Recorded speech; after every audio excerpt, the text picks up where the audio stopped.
E se tudo o que você conhece, o céu, o tempo, até você, não fosse real? E se o universo fosse apenas uma simulação gigantesca, rodando em algum tipo de computador cósmico? E se tudo o que você conhece, o céu, o tempo, até você, não fosse real? E se o universo fosse apenas uma simulação gigantesca, rodando em algum tipo de computador cósmico? A ideia de que nossa realidade pode não ser o que parece é uma das questões mais antigas da humanidade. Ela não nasceu na ficção científica ou nos videogames, mas no berço da filosofia ocidental. Há mais de 2 milênios, o filósofo grego Platão nos convidou a imaginar prisioneiros acorrentados em uma caverna, de costas para a entrada. Desde o nascimento, tudo o que eles conhecem do mundo são as sombras projetadas na parede à sua frente. Para eles, essas sombras não são representações. Elas são a própria realidade, a única que já conheceram. E se um deles fosse libertado e visse o mundo exterior, o sol, os objetos reais, quem acreditaria em sua história quando ele voltasse para a escuridão? Essa alegoria, a alegoria da caverna, foi a primeira grande provocação sobre a natureza da nossa percepção. Ela nos pergunta: e se nós também estivermos olhando apenas para sombras, confundindo um reflexo com a verdade? Por séculos, essa foi uma questão puramente metafísica. Mas a chegada da era digital deu a essa antiga dúvida uma nova e perturbadora roupagem. As sombras na parede de Platão encontraram um paralelo moderno nos pixels de nossas telas. E se a própria estrutura do universo, com suas leis matemáticas precisas e seus limites físicos, fosse o equivalente aos parâmetros de um software imensamente complexo? A filosofia, então, encontrou a ciência da computação. Foi nesse novo contexto que, em 2003, o filósofo sueco Nick Bostrom, da Universidade de Oxford, publicou um artigo que abalaria as fundações do nosso senso de realidade. O título era uma pergunta direta: você está vivendo em uma simulação de computador? Bostrom não estava escrevendo ficção. Ele estava aplicando a lógica e a teoria da probabilidade a uma questão existencial. Ele não afirmou que vivemos em uma simulação, mas apresentou um argumento poderoso e difícil de refutar, conhecido como o argumento da simulação. Ele nos confrontou com um trilema, uma encruzilhada lógica com 3 caminhos possíveis para o futuro de uma civilização como a nossa. E a conclusão é que, estatisticamente, a probabilidade de estarmos na realidade base, a original, é muito, muito pequena. A proposta de Bostrom sugere algo chocante. É muito mais provável que já estejamos dentro de uma dessas simulações ancestrais, criadas por uma civilização que veio muito antes de nós. Em 2003, o filósofo sueco Nick Bostrom, da Universidade de Oxford, publicou um artigo que abalou as fundações do nosso entendimento sobre a realidade. Ele não afirmou categoricamente que vivemos numa simulação. Em vez disso, de forma muito mais elegante e perturbadora, ele nos apresentou um quebra-cabeça lógico, um trilema. Bostrom argumenta que, com base em algumas premissas bastante razoáveis sobre o futuro da tecnologia, uma e apenas uma das 3 proposições a seguir tem que ser verdadeira. Prepare-se, porque cada uma delas tem implicações profundas para o nosso lugar no cosmos. A primeira proposição é a da extinção.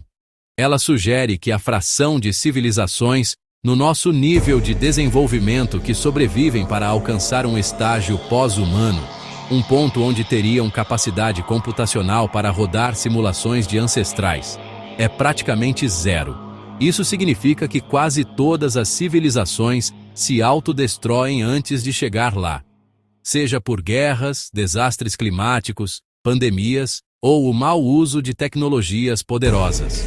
Ou talvez existam barreiras tecnológicas ou físicas intransponíveis que simplesmente impeçam a criação de realidades simuladas tão complexas. Nesse cenário, somos uma raridade, mas pelo menos somos reais.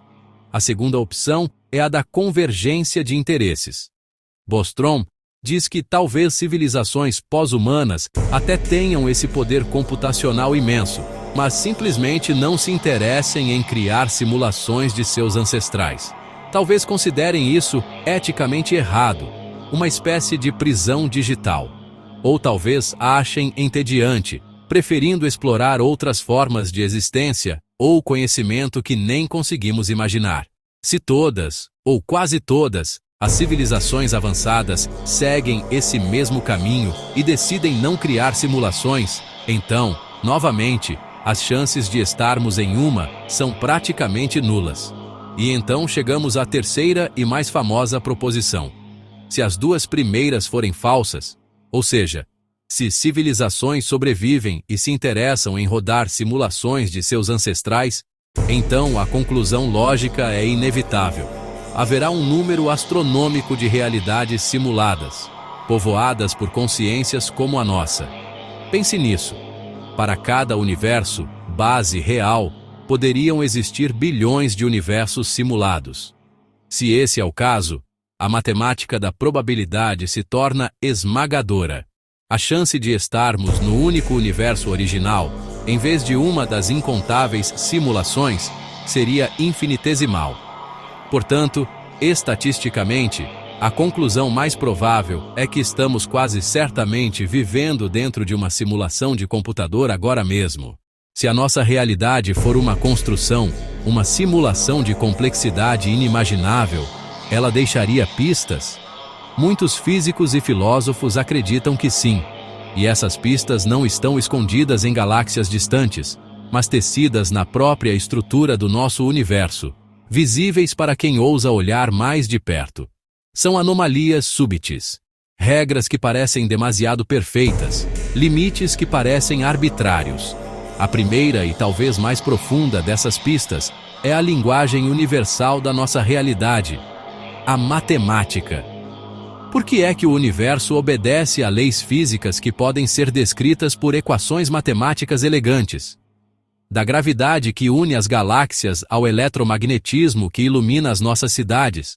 Tudo segue regras precisas, quantificáveis. É como se o cosmos fosse construído sobre um código-fonte subjacente.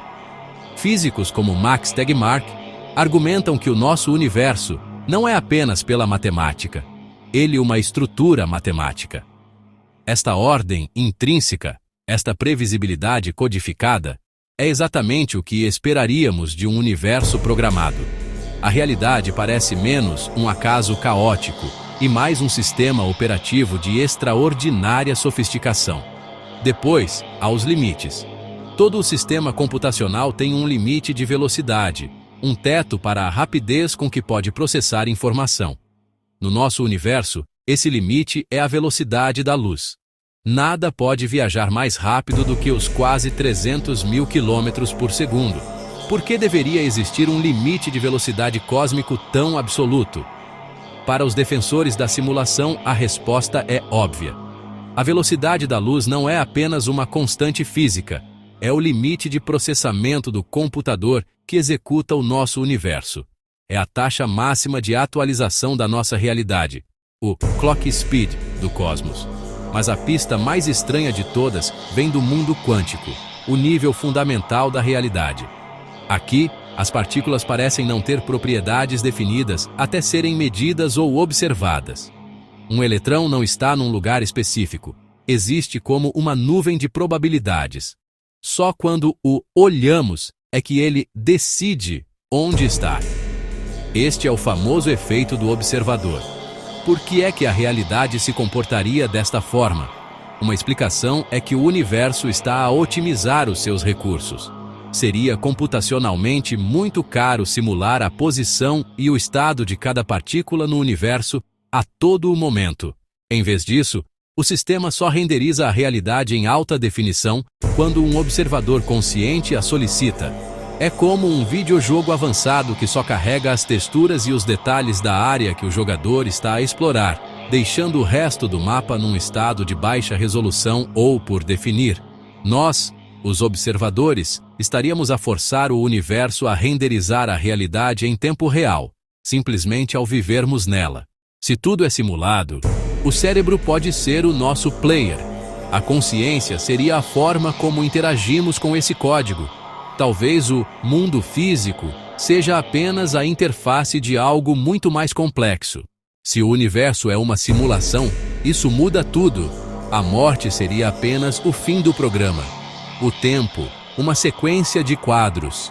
E o destino, o código que já está escrito. Talvez nunca saibamos se é real ou não. Mas uma coisa é certa: se estamos numa simulação, ela é incrivelmente bela. Inscreva-se e continue explorando os mistérios do cosmos, porque entender o universo é entender quem somos.